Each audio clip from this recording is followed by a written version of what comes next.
बच्चों वेक्टर्स की ये कुछ और प्रॉपर्टी है। जैसे देखिए, मान लीजिए ए और बी कोई दो वेक्टर्स हैं और एम और एन कोई दो स्केलर्स हैं, तो उसमें एक प्रॉपर्टी ये होगी K A plus M A is equals to K plus M in bracket ए।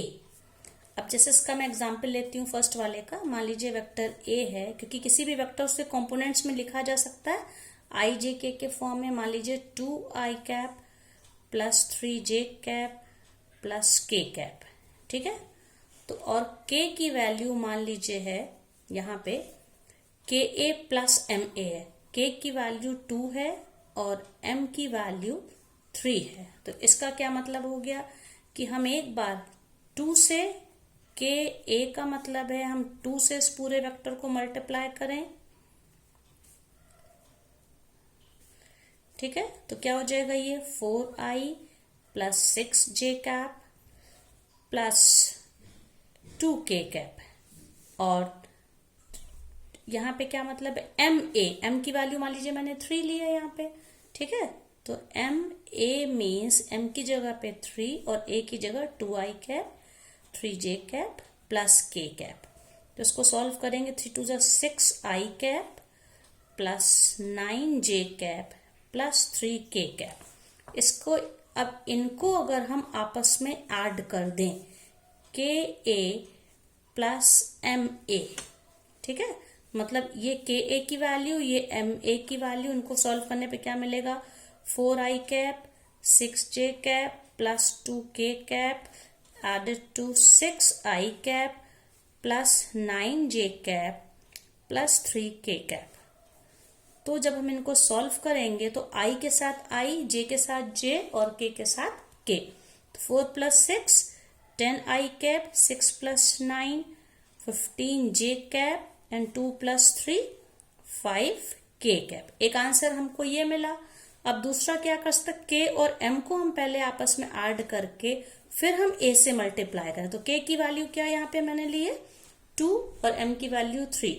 तो k प्लस m ये हम लोगों को क्या मिल जाएगा बच्चों, k प्लस m क्या मिल जाएगा 2 प्लस 3 दैट इज 5। तो इसका क्या मतलब है k plus m into vector a, मतलब 5 into vector a। Vector a हमने क्या अज्यूम किया है 2i cap plus 3j cap plus k cap. तो अब जब मल्टीप्लाई करेंगे 5 2 आप देखिए यहाँ पे 10i cap 5 3 15j cap and 5k cap. अब आप इस आंसर को मैच कराइए, देखेंगे सेम आ रहा।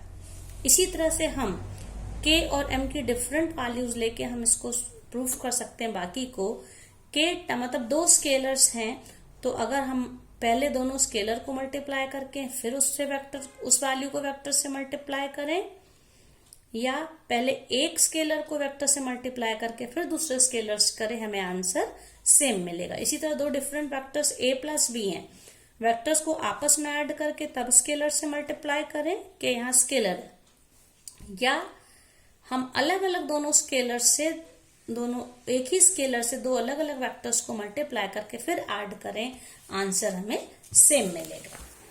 अब इसके बाद ये बच्चों ये इंपॉर्टेंट प्रॉपर्टी है कि स्पेस में कोई भी दो वेक्टर अगर उसको हमने कंपोनेंट फॉर्म में लिखा, ये हम लोग अक्सर इस तरह एक्सप्रेस करेंगे कि वेक्टर a को a1i cap plus a2j cap plus a3k cap, ठीक है। इसी तरह से दूसरा वेक्टर b मान लीजिए मैंने लिया, b क्या हो जाएगा b1i cap plus b2j cap plus b3k cap. ये i j k के फॉर्म में लिखते हैं, मतलब हम इनको कंपोनेंट फॉर्म में किसी भी वेक्टर को एक्सप्रेस करते हैं। तो अगर ये दो वेक्टर अगर ये कोलिनियर हैं, संरेख हैं, कोलिनियर का मतलब है संरेख हैं, दे आर कोलिनियर, तो उसके लिए इसका क्या मतलब आपको ये याद रखना होगा कि इनके कंपोनेंट्स प्रोपोर्शनल होंगे। प्रोपोर्शनल मतलब है कि b1 अपॉन, देखिए b1 अपॉन दोनों के i के जो कोफिशिएंट्स हैं इनका proportion b1 upon a1 is equals to, अब j को कंपेयर करिए b2 upon a2 is equals to B3 upon A3। अगर आप किसी वेक्टर को इस फॉर्म में लिखते हैं तब इसका मतलब है कि ये वेक्टर कैसे हैं, दोनों कोलिनियर हैं।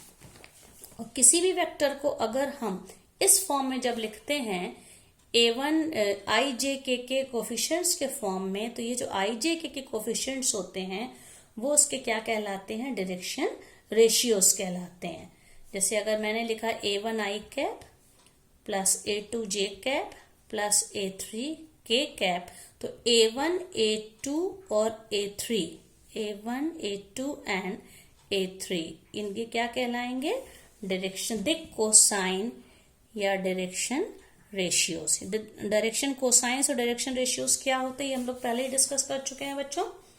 इसी तरह से अगर L, M और N ये डायरेक्शन कोसाइन है, मान लीजिए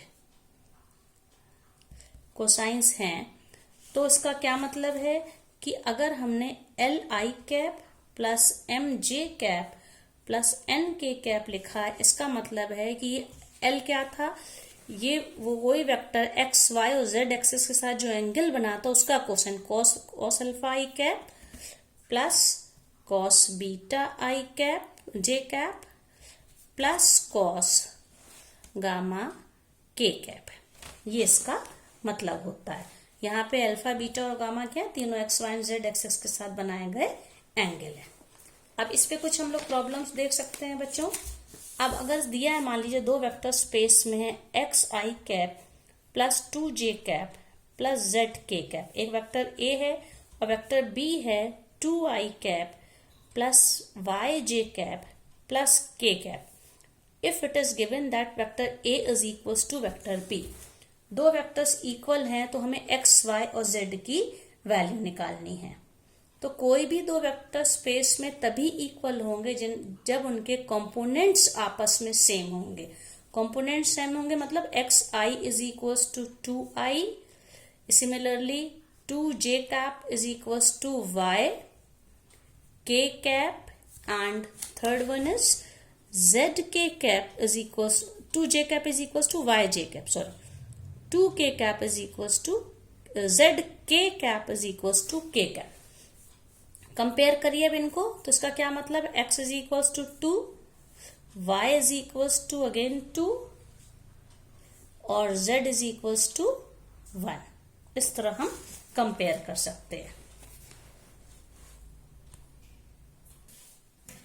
इसी तरह से बच्चों एक क्वेश्चन और है, देखिए एक वेक्टर ए दिया 2i cap plus 3j cap plus k cap है। हमको वेक्टर ए के लॉन्ग हमको यूनिट वेक्टर निकालना है।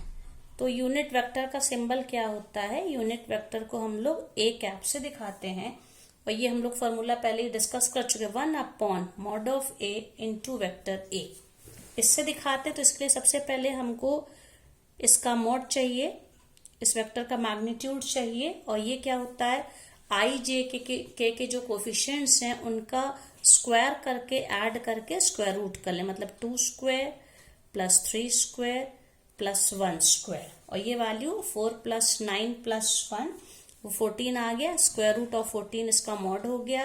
तो ए कैप की वैल्यू क्या हो जाएगी, 1 upon square root of 14 multiplied with vector A, और वेक्टर ए क्या 2i cap plus 3j cap plus k cap.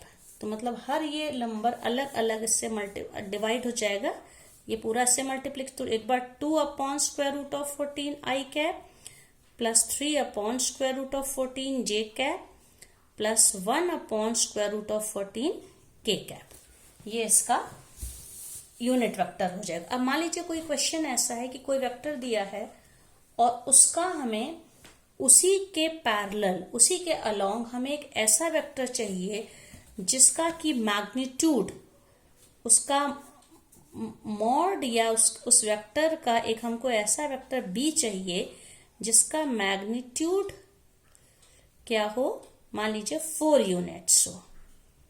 Vector A के पैरेलल वो वेक्टर हो लेकिन उसका मैग्नीट्यूड 4 यूनिट हो। तो इस तरह क्वेश्चंस में हम लोग क्या करते हैं, इसके लिए हम लोग पहले यूनिट वेक्टर निकालेंगे। यूनिट वेक्टर आने से उसका मॉड तो 1 हो गया, तो यूनिट वेक्टर ये है। हम इसको चेक भी कर सकते हैं, इसका मॉड क्या होगा, सबको स्क्वायर करके ऐड करेंगे तो इसका मॉडल, तो इसके लिए यूनिट वेक्टर से जितने हमें वैल्यू का चाहिए, जैसे हमें इसका मैग्नीट्यूड 4 यूनिट चाहिए, सो 4 इंटू ए कैप, ठीक है। तो क्या हो जाएगा, 4 into multiplied by this vector A cap 2 upon root 14 I cap plus 3 upon square root of 14 J cap and 1 upon square root of 14 K cap. ये हमें इस वेक्टर के अलोंग एक ऐसा वेक्टर मिलेगा जिसका मैग्नीट्यूड 4 यूनिट्स हो।